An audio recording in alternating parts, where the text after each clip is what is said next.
All right, good morning, everyone. Thank you for joining us today for our Bloom Business Series webinar. My name is Hannah Beard, and I'm a Marketing and Merchant Engagement Manager with Downtown Inc. and the York County Economic Alliance. Today, we're going to hear from some local business owners who have expanded their offerings and the opportunities and challenges that have led to their growth. Today's event is made possible by our presenting sponsor, PNC. So once again, thank you to PNC for your ongoing support of our 2022 Bloom Business Series workshops. Joining me today are three local business owners who have grown their businesses from pains to gains. And joining us, we have Jared Barnes, owner, head brewer at Collusion Tapworks, Phil Given, co-founder of the Pretzel Company, and Julie and Jay, co-founder of Neely's Foods. Jared Barnes has been brewing professionally for 12 years at multiple breweries and restaurants across the East Coast. Along with his father and uncle, he opened Collusion Tapworks right here in downtown York in 2016 and a second location of Collusion in Lidditz, PA in 2021.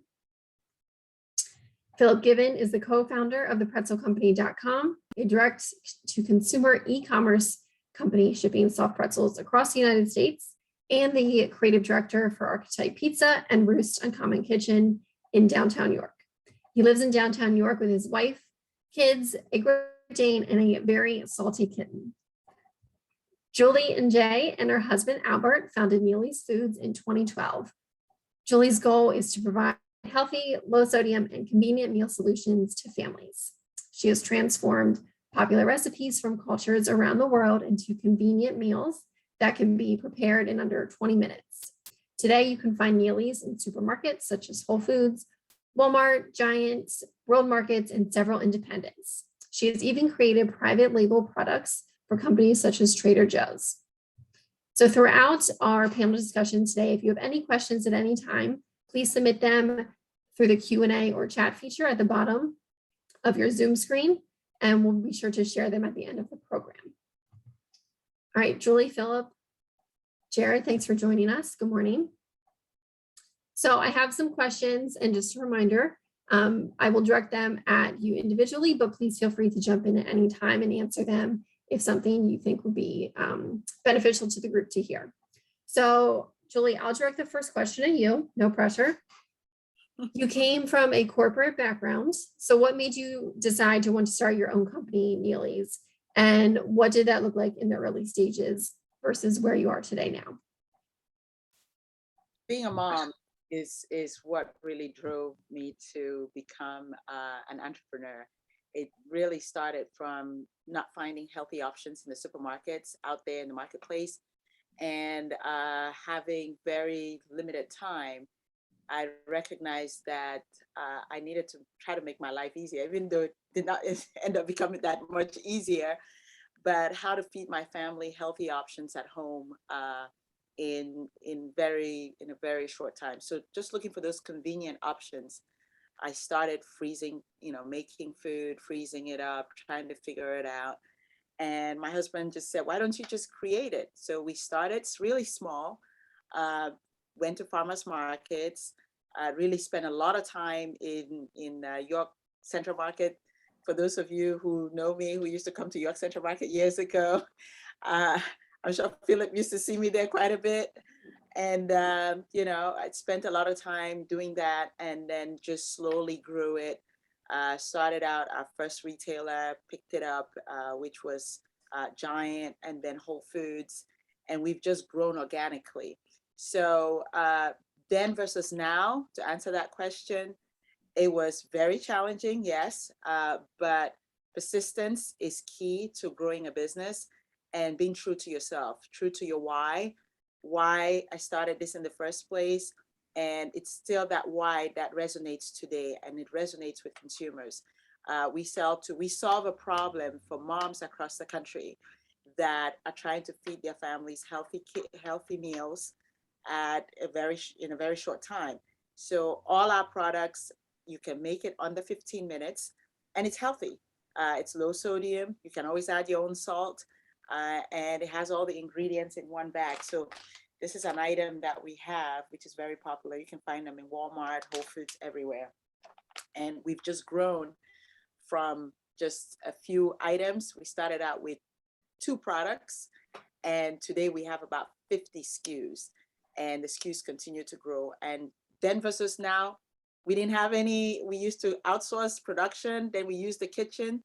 Today we have a plant. And if you drive by on Richland Avenue, you see a big sign. It's we took over one of the Big Hills plants, and we've completely revamped that facility into a main facility. So we make our own products right here in York, and we're growing and continue to grow thanks to York Economic Development and the support we are getting. It's just, amazing. It's great to be here. Awesome, Julie. Thank you. We're glad to have you here. All right, Jared, next one coming to you. So what led to your decision to open another location in addition to your location in downtown New York? This is a 2-part question. So let's start with that one. I guess it had really stemmed from, we're kind of a destination location here in New York, just the whole concept of what we do for collusion. We have very, very limited distribution. We did at one point have around 50 different accounts throughout central PA where we would put kegs and cans, and then started realizing that the distribution model didn't really fit with what I wanted. So we pulled out a lot of the places that we sold beer at in favor of offering a more hands-on experience with the customers here in York and at our Lidditz location.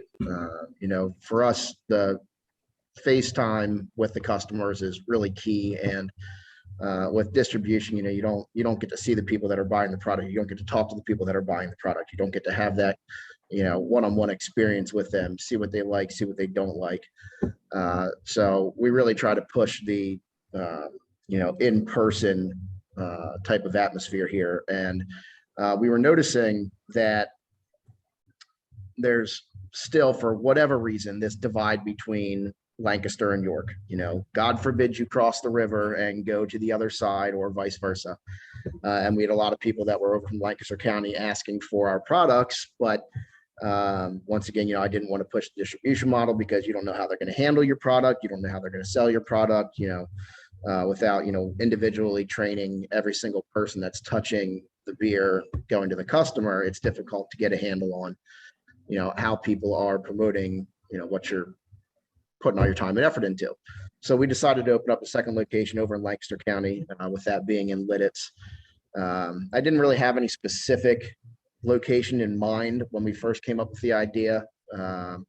It was somewhere in Lancaster County. We had talked about places downtown Lancaster, talked about Lidditz, and 3 years ago, when the owner of the building that we're currently occupying came into collusion and said, "Hey, by the way, I have this awesome building.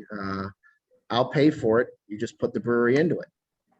And I said, "Okay." I mean, can't say no to that. So it just gives us another location where we can, get our beer out and our product out to people in Lancaster County without them having to drive the 30, 35, 40 minutes over across the bridge and across the river over here in New York. Excellent. Thanks, Jared. So the second part of that question, and maybe you touched on this a little bit, but what kind of opportunities and challenges have come up with having a presence in 2 different locations? The biggest challenge that we really have is the different demographics between Lidditz and York. A lot of the things that we do in York, we can't do in Lidditz, and vice versa, just because of the clientele and the customers that we have over in Lidditz compared to York. We brew specific beers for Lidditz that I know are going to sell better in Lidditz as opposed to York. And I always have to be conscious of the fact that some of the stuff that we create in our menu here, which is why we have like different food in Lidditz compared to York. It's the same type of stuff, but a little higher end clientele in Lidditz that are looking for a little more of a finer dining experience and still haven't grasped the concept of chill and relax and just drink a beer. But that being said, it's just managing the difference in demographics has been a bit of a challenge.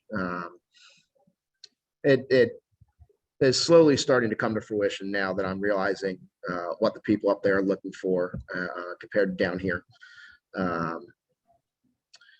But other than that, it's just, I think, actual physical presence more so than anything else, being that everybody knew a lot of the staff here. They know myself, they know Ben, they know our bartenders here, and kind of expected some of that to be up in Lidditz. We can offer them an insight into the brewery experience here because we're physically here. Ben and I, my other brewer, are physically here in York all the time, where we don't have the brewery to show people up in Lidditz. We don't have the back of the house operations to show them. It is just a restaurant and tasting room as opposed to a full-on brewery experience. So that's been a little challenging, but we're slowly starting to realize that's not really as huge of an issue as I thought it was going to be. So that's kind of the difference between the two locations. Yeah, great, Jared. Thank you. And I think knowing your customer base is probably something that should be first and foremost for business owners, especially if you are in two different locations. Julie and Philip, do you guys want to touch base on how you cater your offerings to the York market, or since you ship and offer in other locations? Philip, you're unmuted, so we'll start with you. Yeah, sure. I mean, I think Jared and Julie both hit on the sales channel and identifying who your customer is in those various channels. Our York customer is very different when we ship than the customer in California or in Milwaukee. So I think identifying that is, as Jared pointed out, a challenge, and it takes some time. But once you can really hone in on who that audience is, that'll help how you market and how the cat is attacking the dog right now, by the way. That will help with how you market your business. Excellent. Thanks, Philip. Julie, do you have anything to add to that? Yes. What I touched on earlier, the fact that we have 50 SKUs, we developed a lot of items. You would find some items that we sell in the Northeast, say in the Mid-Atlantic. Those same items would not sell in the South. So we have flavors of our product that are sold exclusively in the South. You would find those throughout, say, from Florida to Louisiana. And then some items that sell better on the West Coast versus the Mid-Atlantic. So we cater, but at the end of the day, the customer is looking for the same thing, that convenience factor, that healthy convenience factor, which is what we're offering, but we're offering them the flavors that they want. So depending on the flavor profile of an item and the demographics that it's going after, you would find some items, say in Weiss Market in York, but you won't find that same item in Weiss Market in New Jersey, just because it's a different demographics that's set up over there. So we spend a lot of time trying to understand who our customer is and what they're looking for. And we're actually venturing into food service right now. We've gotten a lot of contact from food service restaurants and big chain restaurants that want specific items. So we develop those. Now that we make a lot of items in-house, we're able to actually custom make some products for a particular customer based on what they want for their restaurant or for their supermarket chain. So we do things like hot bars and things like that. Yeah. Thanks, Julie. Very exciting. And how would you say, this can be for anybody, but how would you say, or advice you would give to a small business owner that is just starting or looking to expand? What is the best way to kind of tap into your audience and get to know them? Is this like more organic reach and just meeting them face to face, or are there specific things that they can do to easily get to know their target audience? I mean, at least for us, and I think this would apply for both the restaurants and for the shipping element of our business, we really I personally rely on guest feedback as much as possible. A lot of business owners are leery of feedback. I like feedback like a fire hose. And you really have to take it in the aggregate and say, in our case, if we have 10, 15, 20,000 customers, small problems can become big problems very quickly. So you have to use that feedback and identify where the market is heading. But really, our first stop is soliciting feedback, whether it's in a restaurant and we use our servers or our future bartenders to solicit that feedback, or digitally, via emails and review solicitations, that sort of thing.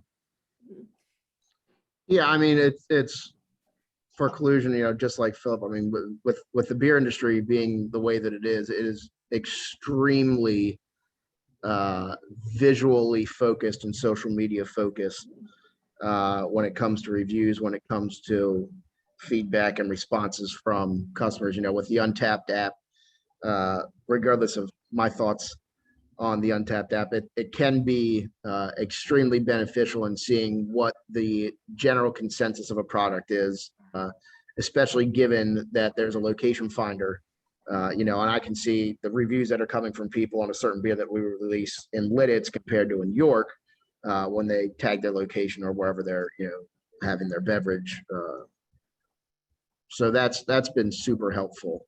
But, getting feedback from customers is definitely worthwhile, and don't pass somebody by, or don't blow somebody off, because who knows who they actually are, and who knows where the feedback could be going, and who knows how many friends they have and what the responses could be.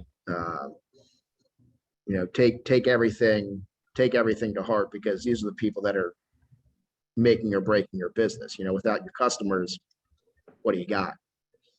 Yep, totally. I Do totally you have agree. anything- Yeah, I was going to say, I totally agree with what Jared said. The feedback is key. It would make your business, or it would break your business. There's some things that you might overlook. It may seem so simplistic, but it is what matters for the consumer. You may not realize that. I'll give you an example for something that happened with us. We used to have on our product, we used to say, just add water, right? And we didn't have cook on there.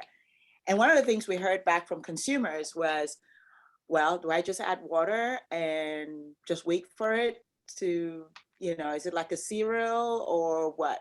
Now, the assumption was that if it's rice, you add water and you have to cook it, right? But most of the time, we got customers that added water and didn't cook it and expected something to happen.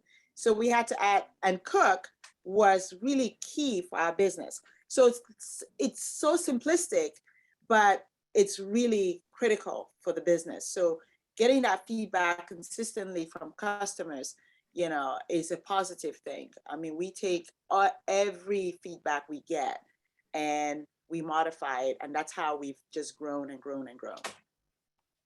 Awesome. Thank you, guys. Right. So next question is for Philip. Your business started out as York City Pretzel Company. Can you comment on the shift in your business model, kind of like your rebrand, and what prompted it? Yeah, so prior to the pandemic, and most people, I assume, that will be watching this are probably most familiar with York City Pretzel Company. 39 West Market Street, we opened in 2014. Prior to the pandemic, 100% of our business was either retail, going out the front door. So if you were downtown York, you would stop in and buy a pretzel or a pretzel sandwich, or you were a commercial customer, wholesale customer like Jared and Collusion that is selling pretzels or pretzel dishes to their customers. That was our business model. When the pandemic shut down restaurants and most of the bars and breweries and production side for them, obviously that impacted us on our wholesale side and on our retail side. We, being located in downtown York and being predominantly a lunch business, no county employees, no city employees, all the attorneys were working from home. There was really, even if we wanted to keep our doors open, there was no real market for that. We were fortunate enough, like many businesses, to benefit from PPP funding and other funding from federal, state governments and the Economic Alliance. And as part of that, we recognize that our goal and the goal of all these organizations is really to get employees back to work. So we understood that we wanted to bring people back to work, but we didn't have a business model that really matched a way to effectively produce pretzels every day. So we had recognized prior to the pandemic that online pretzel sales was a thing, for lack of a better word. There were a number of competitors that were selling pretzels direct to consumer on the internet. None of those pretzel folks on the internet were making their own pretzels. They were co-manufacturing their pretzels. Somebody else were baking them, and then they were just shipping them. So we really take a different approach, sort of to Julie and Jared's point of, not every customer is our customer, but the customer that we ultimately want are the ones that recognize the value that they get with us, right? That we are a scratch bakery, that we employ real bakers. All of our pretzels are twisted by hand. So that being said, it takes a lot of education to get somebody in Minnesota or Indiana to understand the value of that versus just going to the supermarket and getting a pretzel off of the shelf in the frozen aisle, right? So it took, yes, thank you for the pretzel emoji. I type the pretzel emoji about 100 times a day, so I have it online. So we knew or had a hunch that we could sell pretzels online. We had no idea what it would become. And it in terms of revenue has essentially tripled the size of our business. We're in the process of opening a new facility, and we have switched exclusively pretty much to direct to consumer fulfillment on the internet, because in a pandemic or post-pandemic world, I think that consumers across the country have recognized the value of small businesses like ours, like Julie's, that have the ability to create a good product and ship it right to their door. So, we are certainly bummed that there's probably not a path at this time to reopen York City Pretzel Company as a retail storefront. But the way that we look at it, we, on average, interacted with probably 500-600 customers every week or so in some form between the restaurants that we serve and our customers downtown. And now we interact with thousands, if not tens of thousands of customers physically eating our pretzels. Our reach through social media and Facebook advertisement and other forms of marketing and email marketing, we reach hundreds of thousands of people a month, and we get to tell our story about York, Pennsylvania and pretzels. So we're really excited about that. So there's been a lot of challenges, but we're excited about the growth and the opportunity, and most importantly, that we get to share a little piece of York with the United States. We love that, Philip. Thank you. So on that, Philip, how important is it to Julie and Jared, I'll let you guys talk about this, to talk about you being a York-based business, that you're local, that you started here. How important is that in your marketing efforts and in the fabric of your business? Julie, do you want to kick it off? It is super important. I get super, super excited every time I go somewhere. I'm doing a trade show about York County. I always tell people, they're like, New York? I said, no, it's York. It's the York, Pennsylvania, the best place to live. Well kept secret, but this is where it happens. So I think York is great. I always say, I don't know if we could have done this somewhere else. The support we got from York County, and it's been great. Even though we did not really sell initially to a lot of local outlets in York, most of our business is outside York, but a lot of the employees and support we get from the local community it's just amazing. So being in York, cost of living, positioning as in, we're just, 250, 300 miles from New York City, DC, Baltimore. You can ship, you can do so much. So we also do some online, people buy directly from our website, but we also have a reach with the retailers. And being a CPG company, we're actually competing with some of the bigger companies, and without us being here, I'm not sure that we'll be able to have that competitive edge that we have with, the McCormicks of the world. We just, we think that, we will continue to give them a run for their money, being from York County. Love it. Thanks, Julie. Jared, do you want to hit?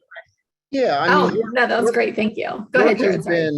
York has been great. I mean, I was born on Newberry, grew up here, went to York Suburban, left for a while, and ended up coming back after, traveling all across the East Coast.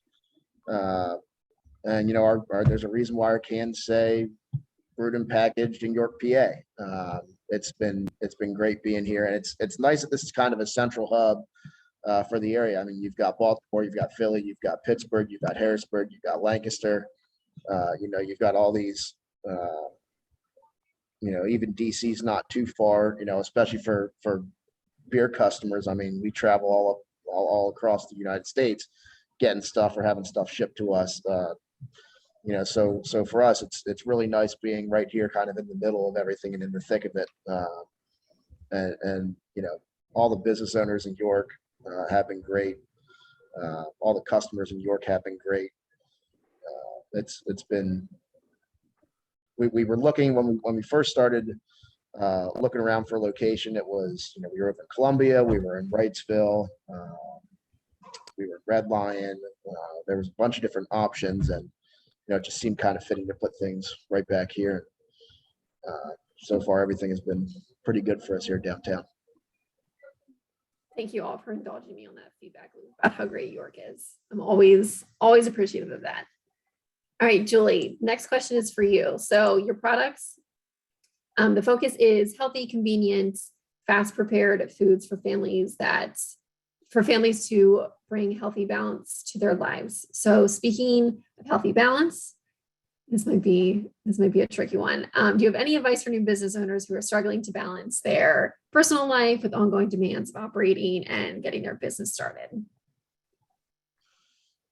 Yeah, you have to. I always go back to your why you did something in the first place. If you're really dedicated to it, you will make time to do it. You just have to find that balance between, giving time to your family and your business. One thing I learned from the beginning from a mentor who was mentoring me was a business owner that had grown a pretty significant business. He said to me, always have a schedule, make an appointment with yourself, have everybody else respect that. So if you are going to be working on your business for 2-3 hours, it cannot be interrupted. You have to take it as important as if you're going to be spending time with your family. If that's family time, it is family time. So you have to find that work-life balance. And when you do that, everything eventually falls into place. Your customers understand this is your schedule. Your vendors understand this is your schedule. Your kids understand this is your schedule. Your parents understand this is, and everybody over time, you find a format, but you just have to be consistent and persistent with what you do. You're going to go through the highs and lows of any business, but you just have to stay consistent. Over time, it ends up working out. And Julie, And you and your husband. Go ahead. And the bigger you get, the more challenging it gets. So this is how I look at it. I say it's, I look at it as building muscle. When you go to the gym, you start out by lifting 5-pound weights. You don't start out by lifting 20-pound weights. If you try to lift a 20-pound weight or 50-pound weight when you've never lifted a 10-pound weight, you're going to hurt yourself. So it's very important for you to start and just gradually grow with it, as and organic growth to me is the best growth. Sometimes we try to grow too fast and you hurt yourself. But if you grow gradually, understand your customer, understand your demographics, over time, you start to see a real picture. And it gets, even though it seems to get harder, but it actually gets easier because you stay focused on what you're actually doing. Thanks, Julie. Sorry. And you and your husband started the business together, right? And I think Yes. all of our panelists here are all in business with some member of their family, if I'm correct. So can we elaborate on maybe some best practices for being in business with your significant other or with your close family members? And I will let anybody jump in. Yeah, I think I'm pretty unique in this situation where I started this business with my father and my uncle 6 years ago, and the very first employee that we hired just happens to be my now current wife. So I have the wife factor the kid on the way factor in the next 3 months, plus the parents and uncle factor, all kind of weighing on the whole situation. And Julie's absolutely right. I mean, there has to be, and for the first, and this will tie in actually to kind of the last question that you have here for the panel. For the first 2 years, year and a half, 2 years of being open, it was extremely difficult for me to find a work/life balance because there was no separation. I mean, even when I go over, Thanksgiving dinners, Christmas dinners, half the conversations are about work because we're all involved in the business in some aspect. However, there needs to be that separation, and my wife has been the one to push for that more than anything else. When it's home time, it's turn your phone off and stop looking at email time, and you go and you do that at work, and you don't do that at home, because if you don't have that separation, it can lead to a lot of issues. Thanks, Jared. Also, congrats on being a dad. This is very exciting. Yeah, thanks. This is the best business series ever. We're learning such good information and such good news. So thank you. Philip, do you want to comment on family biz? Yeah. So, I mean, when we started the Pretzel Company in 2014, much like Jared, one of my first employees was actually my mom. So my mom, for the first 7 years, really was sort of the gatekeeper and held a lot of standards for me with the employees. So I think it's very nice to work with people that you trust. Fast forward to today, and my brother runs the majority of like the day-to-day operations and the bookkeeping of the business. And really that allows me to do what I am good at, which is, things like this and talking about pretzels and trying my best to tell our story while he's able to make sure that the pretzels actually get out the door. Right. So I think that setting boundaries and communicating exactly what people's roles in the businesses are is important. And then really just being open and honest when you get frustrated. And sometimes that's difficult, whether it's your father or your uncle or your mom or your husband or your wife or your brother, but really just communicating as best you can in the moment, especially related to work things, what's stressing you out is helpful. And sometimes, I'm sure that Jared and Julie can both attest that, sometimes it ends in a fight and you both got to sort of separate and walk away, but you move through it. And I think for all of us, if we didn't think that we could get through it together, none of us would be doing, what we're doing now. I did want to talk quick on the last point that Julie said, which I just thought of, about being able to do these businesses anywhere else. And when I think about the Pretzel Company and I think about Julie's business, we're fortunate as consumer packaged good manufacturers that 70% of all snack food products in the United States are made within about 100 miles of here. And that's something that I say, and I've talked about York being the snack food capital of the world, but the reality of that is that we have a system of infrastructure in York County, Lancaster County, Adams County, up to Reading, that supports all of these manufacturers. So, for example, if I need to order 20,000 custom cardboard boxes, I have a number of resources in York County alone that can provide quotes and direction for my product. If I am operating in the middle of Oklahoma, I don't have that support system. And it goes deeper than that. All of the equipment that I've purchased for the Pretzel Company has come from either Lancaster or Reading. If one of those machines breaks down, there's a tech from those companies that can be in York within 2 hours. Again, if I'm in Oklahoma or Missouri, that is not happening. Those guys have to get on an airplane and come and fix our equipment. And not only does that shut production down for longer, but it's obviously more costly for our business. And that would be the same if we're buying packaging or raw materials. We are really well positioned in York County to accelerate our growth just because of our geography, which is really nice. Perfect segue to our next question here, Phil. Thank you. So I'll direct it again to Jared, but I think it'd be beneficial to hear from both of you about the elements of the York business community that have been helpful for you as a business owner.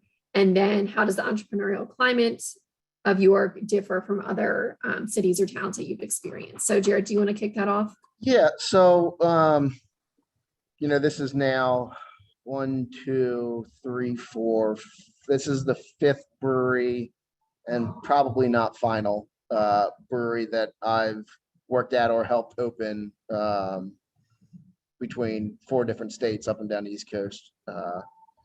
And what I've noticed is that with the York community, especially compared to, let's say Delaware or down in Sarasota, down in Florida, or up in New York, is that there's a very tight-knit group of downtown business owners that really are kind of looking out for everybody. I mean, the York business owner group, it's not as cutthroat as it is in other locations and in other places. You're not out to stab anybody in the back. Everybody here seems to get along for the most part. Lots of collaborations, lots of syncing up, with like Royal Square Merchant Group that we, have here in Royal Square, where we do meetings once a month between the 10 or 12 businesses that we have right here, just in the 1 square block of York City. You don't really get that in other places, at least not any that I've been working with. Now, the brewing industry is a little different. In the brewing industry itself, we get along with everybody. I mean, that's just the nature of the business. We're all in it to, sit down, have a beer at the end of the day, have fun and talk with each other. And there's a lot of collaborations and a lot of collaborative effort and resource sharing across the entire gamut of the brewing industry, just because that's the nature of the business. But in York, it's not just one industry in general. It's kind of everybody as a collective effort wants everybody else to succeed. Where, I'll give Sarasota, when I lived down there, as an example. Everybody was always out to get everybody else. There was so much competition and so many people were in it for themselves that it really created a negative atmosphere for anybody wanting to open a new business, because if you didn't know the right people or you didn't have the backing of the right group, then you were destined to fail before you even started, just because that's the nature of the politics of the town. Where here, I feel it's kind of the exact opposite of that. Thanks, Jared. Julie or Philip, do you have anything to add to that question? All right. Next one. Philip, this one's for you. With being tied to multiple businesses, from Roost, Archetype to the Pretzel Company, how can you synchronize your efforts and efficiencies with cross-promotion? Or is it better to keep them compartmentalized? Yeah, I actually, they're sort of to Jared's point about collaboration. I try to do that as much as possible within our businesses as well. And I think that there's 2 different ways that you can go about it. You can launch concepts and sort of compartmentalize them. Whether the business entity or not are actually different things is sort of irrelevant. But, I could launch a taco concept and I could launch a pizza concept and sort of pretend that they exist in their own worlds. My preference, like all restaurants in York, is that a rising tide lifts all boats, right? So if I'm starting a pizza shop, it is natural that I'm going to use Roost as a platform to promote it, because Roost already has an existing follower customer base, right? Same with the Pretzel Company. I'll leverage the Pretzel Company name and brand and include pretzels as ingredients at Roost and Archetype. So I think that for me, at least, it's important that holistically they all fit together. I also, really have copied the model of restaurant groups that I really admire in other communities, and that's making sure that the staff from all of those businesses are familiar with each other. We don't like to use the word family. We've already covered, I think, some of the challenges of working with your family, but we really try to be a team, and supporting your team, whether that is, for example, if you see that the Pretzel Company needs help loading 10,000 boxes into 39 West Market Street and you're at 35 West Market Street, you just lend a hand to help. And I think that we put that spirit from top down to all of our employees. It comes with its own set of challenges, and keeping myself focused on each individual business when it's appropriate and keeping employees focused on those individual businesses. But to Julie's earlier point, you really have to be clear about today this 2-hour chunk, I am focused on Roost, and I am working on Roost staffing issues and specials, that sort of thing. And then from 5 to 9 a.m., I'm working on the Pretzel Company and the acceleration of that business. So I think as long as you set your day in the way that works for you, you can be successful. I will say for some people and for some business owners, they really do have to keep them separate and completely separate. So I think you just have to find what rhythm works for you. Excellent. All right, our last question here before we head into the Q&A portion from the audience is, this is for everybody. So what advice do you have for preventing burnout in the first 3 years of operations, and then past your 3 years while you're growing? Jared, do you want to talk about that? I mean, it's my biggest problem that I had when I started this business was, I mean, one, I lived literally across the street. So I was here 7 days a week, 12 hours a day. I was here when we opened, I was here when we closed, and obviously we brew beer throughout the mornings before we opened for customers here. So I was here, 12, 14, 16 hours a day, every day.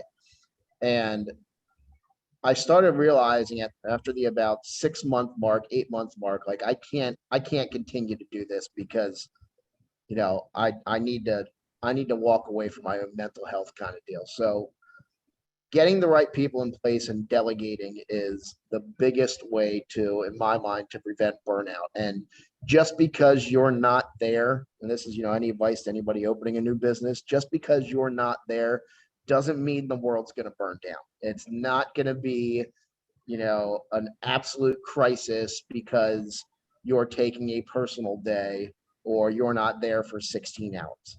Yes, there are times when you're going to have to do that. I mean, we've all been there. We've all had our 24-hour days. We've all had our well, at least in the restaurant business, open to closes, multiple back-to-backs kind of deal.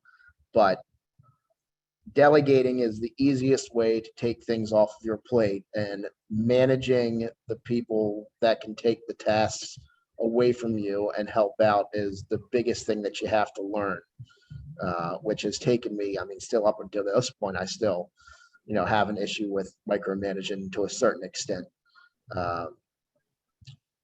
But that's the biggest way that I can think of to prevent burnout, and we're getting ready to do another expansion here in York. We've got another 4,000 square feet that we're adding onto our location here right now.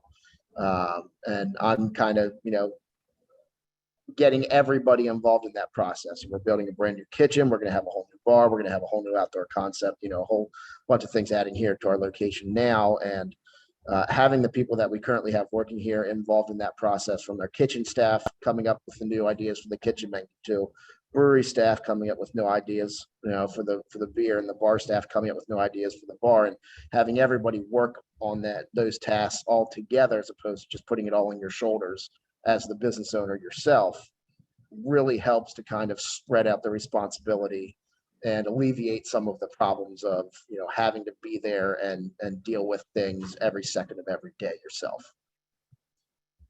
Thanks, Jared. Julie, do you have any tips for new business owners in their first 3 years or beyond to prevent that burnout? Yes. What I would say is plan out. I know Jared touched on delegating. Delegating is very, very important.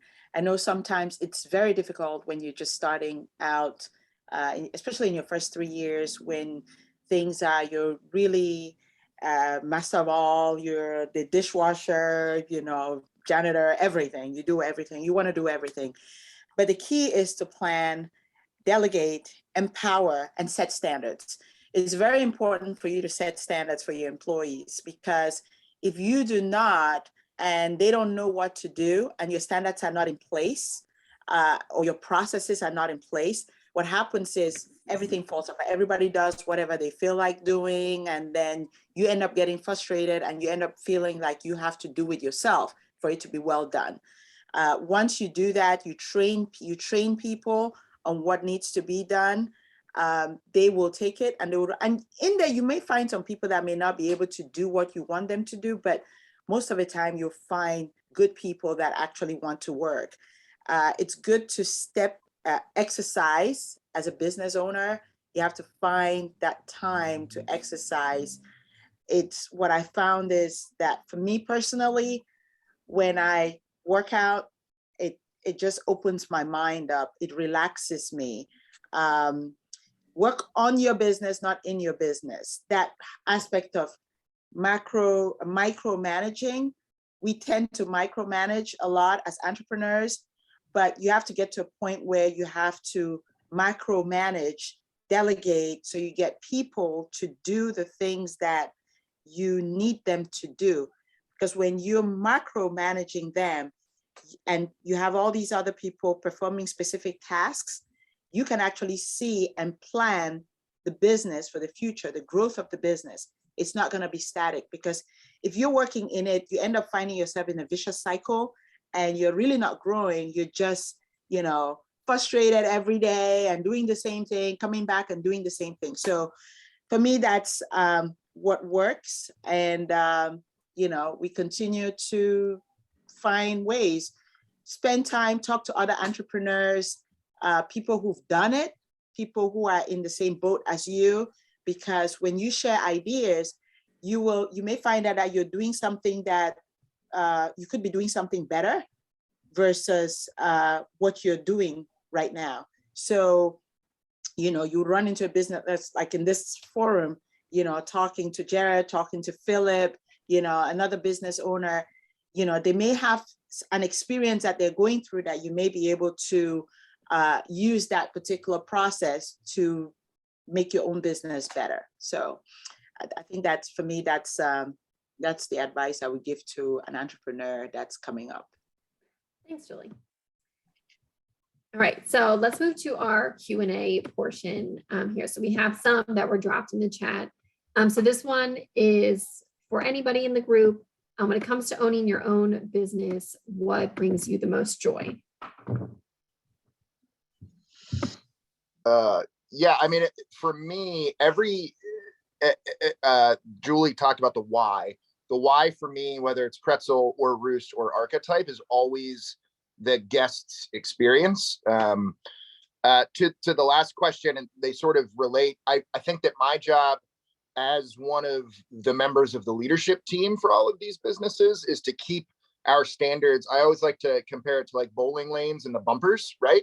You sort of have to keep your product, whether it's pretzel or pizza or biscuits or rice and beans or beer, you have standards as a business owner that you want to keep your product in. And it's a matter of policies and procedures that will help you do that.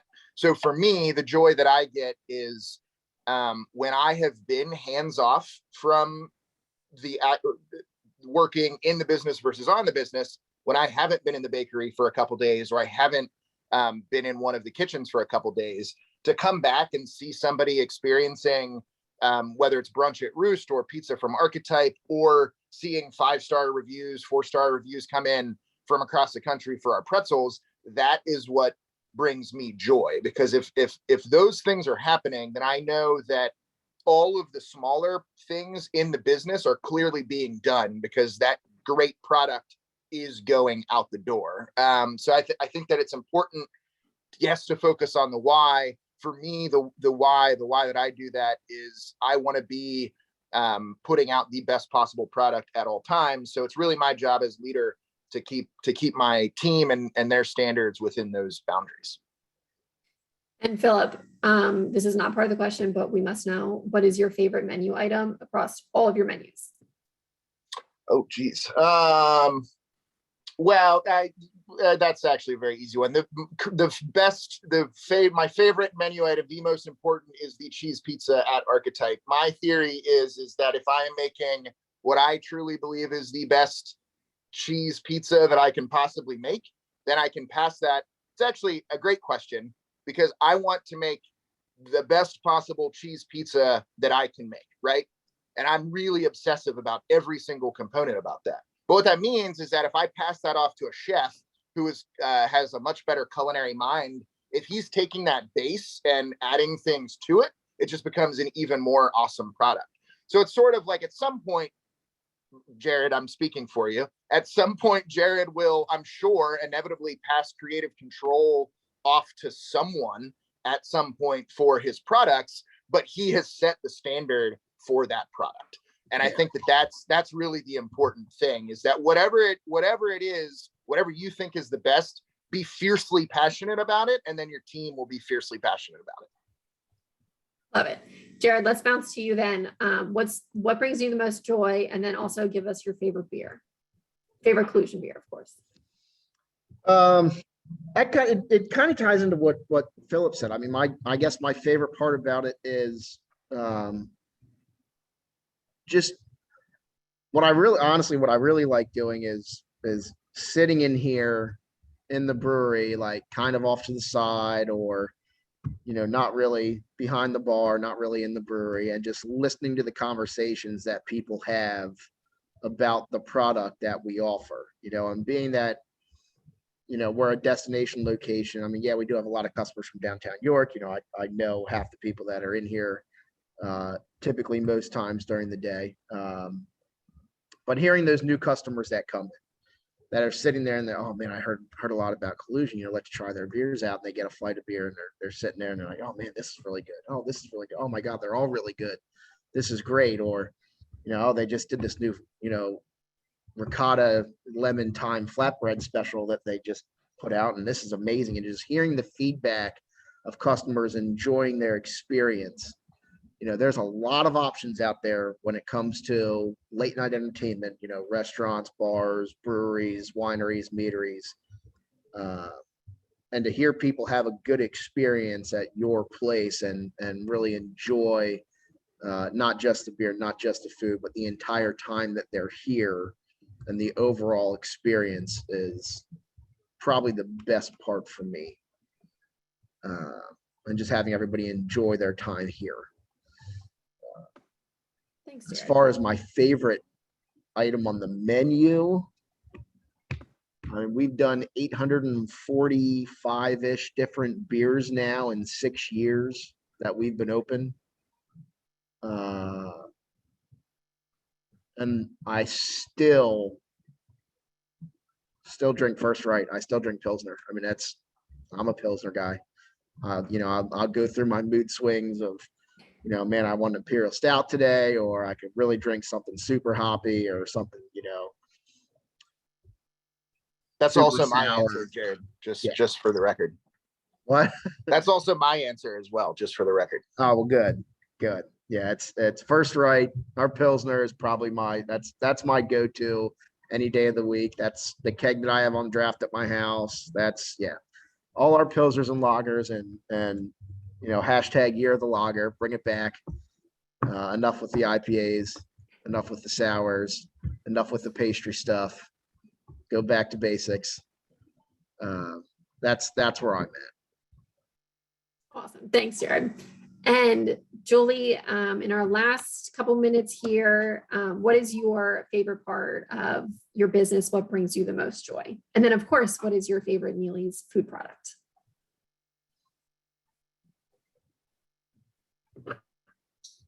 Hold on, Julie. I think you're still muted. Sorry. No, that's okay. Yeah, consumer feedback. When I hear from a mom that, especially when I answer the phone and somebody actually takes the time to call and say, we have made their lives so much easier. They're able to, the kids are eating, their sons love our product. Especially the moms who have teenagers, what we're finding out, I used to think it was the moms with the younger kids, but a lot of it is the teenagers. They're able to make this food for themselves in a rice cooker. And we would get sometimes, from email to people calling, it just makes even the struggle, like I may be going through a rough time, a rough day, and then I read one of those emails. It just makes it worthwhile, that what we're doing is we're really answering that why, solving a problem for our customers. My favorite product is difficult to say because it depends on my mood. I love I love the jambalaya rice because I can do so much with it. It's a nice flavored rice. But I tend to I go between the jambalaya and the jerk rice and black beans, which is a little spicy. It's something at least once a week I eat, and my family, pretty much everybody eats it all the time at home. I think it's with that. But now we just came up with a new product, which is my breakfast every day. It's our frozen oatmeal breakfast. It's a raspberry breakfast cereal that is done in the freezer. So you just take it out of the freezer, stick it in the microwave for 1 minute, and then you have your meal, your breakfast meal, which it's really, really good. That's one thing that I have every day now. So I actually consume my own products. Love it. It's convenient, especially when you're busy. And that's, I don't know if you have a favorite one, if any of you have tried any of the items that we have. Julie, we have one last question here from one of our audience members, and they said, and we have about 30 seconds to answer this. So how do you suggest to get started, or first steps to get your product into a retail space? I would say if you have a product and you're passionate about it, grow it organically. Today, it's a little easier than before. You have the internet, you have Facebook, you have social media, the things that you could do. Find a farmer's market, go to a farmer's market. Especially here in York, you have downtown York, the Central Market. You can actually get people to sample your product. And on Saturdays, a lot of people go downtown. You'd be surprised who goes downtown. And you can grow organically and build a following. It's always better to build a following before you get into retail, because retail is ruthless. And if you get into retail and you don't have a following as yet, you can easily spend a lot of money and get discontinued in a heartbeat. Thanks, Julie. All right, so if you have any other questions for our panelists, we'll be sure to do a follow-up email to all of our audience members and connect you, and also send out information on our panelists as well. So thank you everybody for joining us. Thank you to our panelists for the excellent discussion. I'm also starving now and very thirsty, so thank you for that. So we hope the information that was presented was helpful to your new business at whatever stage you're in. We encourage you to join us for our next Bloom Business Series workshop presented by PNC on August 17th at 8:30 a.m. So just a few announcements from the downtown York side.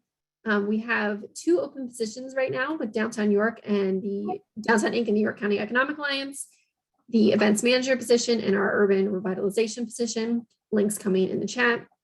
The application window for our next round of Bloom grants is for downtown York businesses is open and will remain open until July 29th. Again, link in chat coming. Grants range from $500 to $1,500. And you can learn more about the eligibility requirements and all the grant criteria on our website.